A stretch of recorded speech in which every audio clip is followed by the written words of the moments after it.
दोस्तों, knowing Hinduism में आप सबका बहुत बहुत स्वागत है और धन्यवाद कि आप हमारे सावन से रिलेटेड हम जितने भी वीडियो भेज रहे हैं, आप सब उसको बहुत प्यार से देख रहे हैं। अगर आपको हमारी ये कोशिश पसंद आ रही है और आप चाहते हैं कि हम आपको कुछ और जानकारी ला करके दें, तो आप प्लीज़ हमारे कमेंट बॉक्स में लिखिए और हम आपके लिए उस टॉपिक पर वीडियो बना करके ज़रूर पेश करेंगे।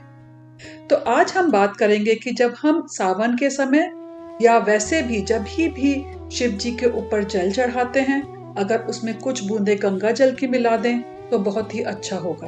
और सावन में तो बिल्कुल कोशिश करिए कि हर सोमवार जब आप जल चढ़ाएं शिव जी पर, तो उसमें कुछ बूंदे गंगा जल की मिला लें।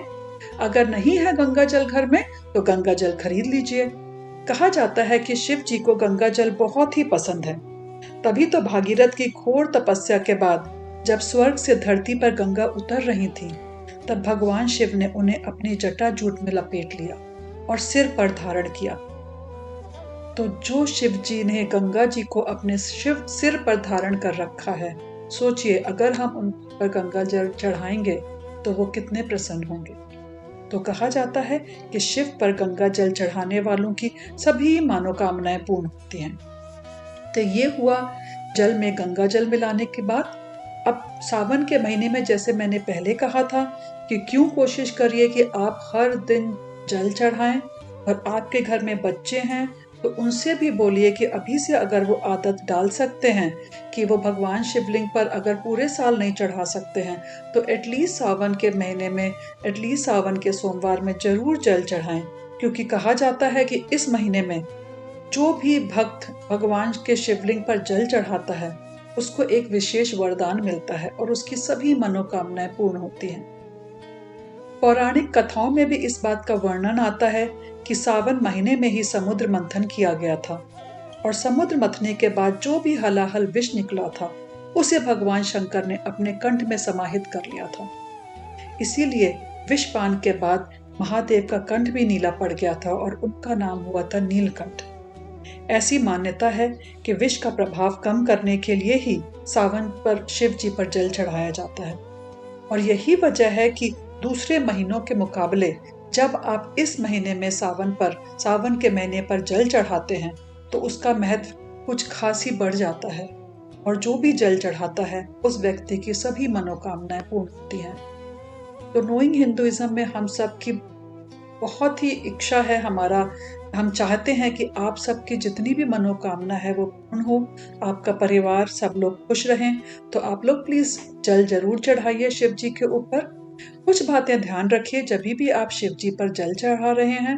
अगर हो सके तो ओम नमः शिवाय मंत्र का जाप जरूर करिए। कहते हैं शिवलिंग पर जल चढ़ाते समय अगर हम इस मंत्र का जाप करते हैं तो आयु में वृद्धि होती है। बस एक बात और हम कहना चाहते हैं कि शिव पुराण में सब जगह भी ये लिखा हुआ है कि जब हम शिव जी की पूजा कर रहे हैं तो शिव जी का मन बहुत निर्मल है, बहुत साफ है। तो आप भी अपना मन बहुत निर्मल, बहुत साफ रखिए। कोई कपट मत रखिए, किसी के अगेंस्ट कोई बुराई मत रखिए मन में। अगर हम गलत भावना लेकर के किसी के अगेंस्ट कपट करके भगवान शिव की पूजा करेंगे तो भगवान खुश नहीं होंगे। अपने मन को साफ रखिए, सुबह नहा धोकर के साफ वस्त्र पहनिए, उसके बाद आप शिव जी पर जल चढ़ाइए। जैसे मैंने पहले कहा है, अगर आप गंगा जल मिला सकते हैं तो बहुत अच्छा। जल चढ़ाते समय ओम नमः शिवाय का मंत्र का जाप जरूर करने की कोशिश करिए। और ये सब चीजें कोशिश करिए, नहीं हो पाती है तो कोई बात नहीं। ऐसा कुछ नहीं है कि अगर हम जल नहीं चढ़ाएंगे या मंत्र का जाप नहीं करेंगे या गंगा जल नहीं मिलाएंगे तो भगवान नाराज हो जाएंगे। भगवान बिल्कुल ऐसा नहीं करते हैं, बिकॉज भगवान हम सब में समाये हैं और उनका हम सबके प्रति बहुत प्रेम है। पर अगर हम ये सब कर सकते हैं तो बहुत अच्छा, क्योंकि उससे हम भगवान को खुश कर रहे हैं। आगे बढ़ते हैं कि जब भी आप जल चढ़ाएं, ये नहीं करिए कि घर के किसी भी बर्तन से उठा करके जल चढ़ा लीजिए। आप कोशिश करिए कि आप एक अलग से बर्तन बना सके भगवान को जल चढ़ाने का, और तांबे के लोटे से चढ़ाएंगे तो बहुत बेहतर रहेगा। एक तांबे का लोटा खरीद लीजिए मार्केट से, आजकल हर पूजा जगह में मिलेगा, उसको लेकर के रख लीजिए और उससे ही आप जल चढ़ाएं। और इस लोटे को रोज अच्छे से साफ करिए जिससे वो चमकता रहे, गंदा ना हो जाए, क्योंकि तांबे के बर्तन को बहुत अच्छे से साफ करना पड़ता है। साफ करके आप उसे जल चढ़ाएं शिव जी के ऊपर। इससे आपको बहुत आपकी मनोकामना पूर्ण होगी और शिव जी भी आपसे बहुत प्रसन्न होंगे। आगे एक बात मैं बताना चाहती हूँ कि जब भी आप कभी मंदिर जाते हैं और मंदिर में जाकर शिवलिंग पर जल चढ़ाते हैं, तो कई बार जैसे हमारी आदत होती है कि हम मंदिर की परिक्रमा करते हैं, इसलिए कई बार पूरे शिवलिंग की भी लोग परिक्रमा कर लेते हैं। तो धर्म ग्रंथों में ये बात बिल्कुल निषेध की गई है, बताई गई है कि शिवलिंग की पूरी परिक्रमा मत करिए, क्योंकि जहां से जल बहता है, जिसको जलाधारी कहते हैं, उसको नहीं लांघना चाहिए।